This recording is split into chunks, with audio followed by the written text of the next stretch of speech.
He knocking back a juice box. I snap. Well, today, y'all, we are doing some manly stuff. I love watching the way his mind works. He asks a million questions. Mommy, why is the sky blue? Mommy, how do cars go? Mommy, why don't dogs talk? Mommy, mommy, mommy, he asks. Mommy, mommy, mommy, he asks. Mommy, mommy, mommy, as if his voice box is a warped record. I try my best to answer every question I do. I say it's because the way that the sun lights up the outer space, it's because the engine makes the wheels go, it's because their minds aren't quite like ours. I say yes, no, no, yes, no, yes, no. I don't know. Who knows, maybe we laugh. He smiles, looks out the window, spots a cop car, drops down in his seat and says, "Oh man, Mommy, 5-0, we gotta hide." At some point in our lives, we've all had that awkward talk with our parents. You know, when a mommy and a daddy love each other very much, let's not get into details. For most African Americans, this is not the only talk that we will ever have. Our talk goes a little like, look forward, keep both hands on the steering wheel, only speak when spoken to, just comply. It is statistically proven that African Americans are more likely to undergo routine traffic stops than any other Americans. Yet we only make up 13% of the population. How do you prepare your child for a future that is statistically proven to lead to racial profiling? In poems "'Cause He's Black" by Javon Johnson, "How the Hood Loves You Back" by Stephen Willis, and "For Emmett Till" by Christina Dominique, we tackle these tough topics in The Talk, a program. I'll be honest, I'm not happy with the way that we raise our black boys. Don't like the fact that he learned to hide from the cops well before he learned to read. Angrier at the fact that his survival depends more on his ability to deal with the authorities than it does his own literacy. Get up, I yell at him. In this car, in this family, we are not afraid of the law. I'm not saying that I agree with what they did. I'm just saying I've learned not to judge a people for how they grieve. Learn not to judge the hood for how it loves you back. Love from the hood, an honor only bestowed on those who've showed the most unwavering of loyalties. I'm talking street youngins. I mean most literally from cradle to grave. I mean most literally from corner to coroner. I mean most literally dudes who hug the block in their last moments, gasping for air right before the yellow tape makes a spectacle of their bodies sprawled on the cement.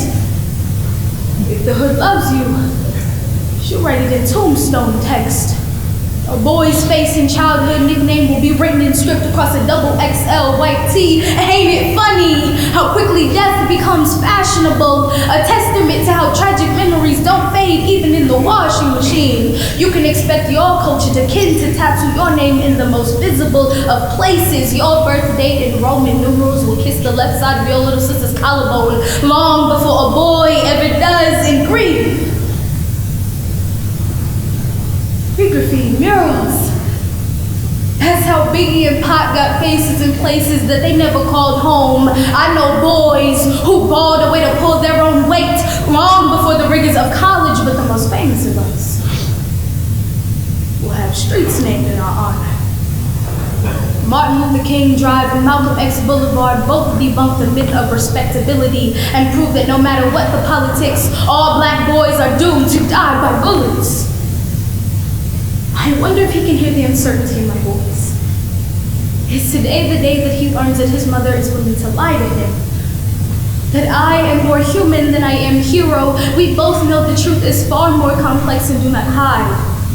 Know too many black boys who have disappeared, names lost. Know too many Trayvon Martins, Oscar Grants, and Abner Louimas. Know too many Sean Bells and Amadou Diallos. Know too well that we are the hard-boiled sons of Emmett Till. Still, we both know it is not about whether the shooter is racist, but about how poor black boys are treated as problems well before they are treated as people, but how can you complain when the hood loves you?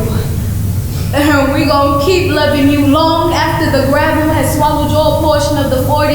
Yes, y'all, the hood loves you enough to murder, but not enough to snitch. Yes, y'all, I know who did it. I was there when they bought the 4/5. Yes, y'all, I watched the news. I listened as they emptied the clip. In this photo, he is laughing.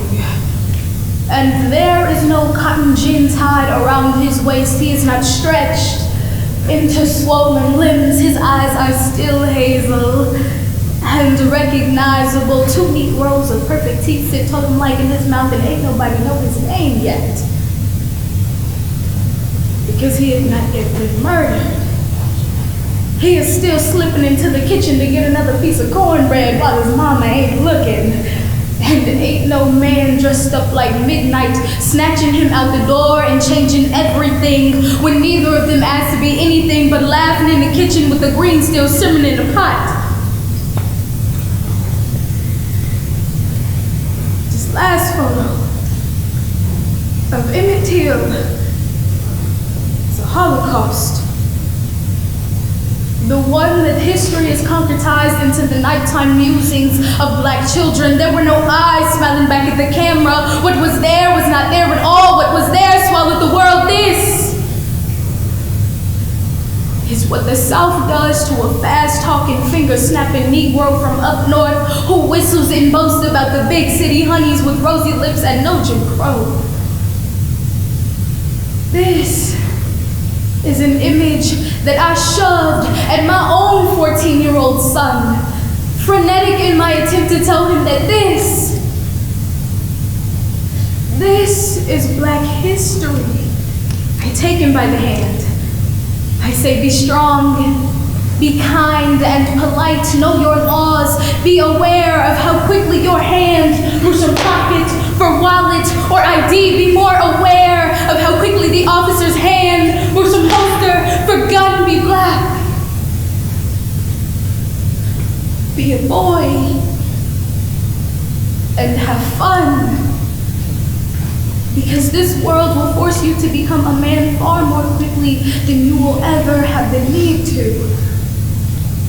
He lets go of my hand and he says, "But Mommy," he asks, "Mommy, what happens if the cop is really, really mean?" And it scares me to know that he, like so many black boys, are getting ready for a war that I cannot prepare him for.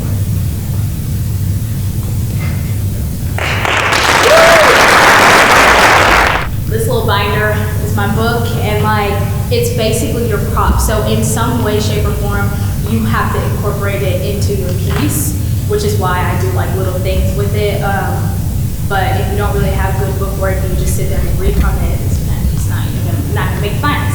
So like those are just some of the different things, and just like basic like acting skills. It's an incredibly subjective event. So you might have a judge that did this piece when they were in high school, and they're like, "You didn't do it exactly how I did it, so I'm not going to give you a 1." So it's really, that's what kind of sucks about it. Yeah. Are a lot of the speech and acting that's like very subjective? They all are. I mean, there are rules, you know. If you're in a speaking event, you have to get up and talk about something. And it has to, you know, be either persuasive or informative or funny, but you can't just get up and be like, "I think everybody should vote Democrat," because that's your opinion, right? You have to research and stuff like that. I think I remember Minnie talking about how like extemporaneous like speaking or whatever was like very subjective. Yeah, because, yeah, for sure. It's just college and people that are, college-age people and people that are just out of college that are judging. So you're at their whim. We're about to make that in college with that scout at like states.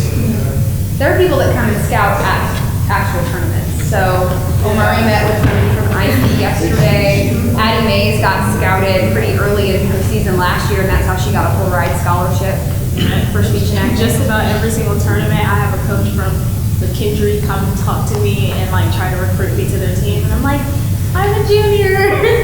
He's like, are you sure you don't want to graduate early? Yeah. Helen?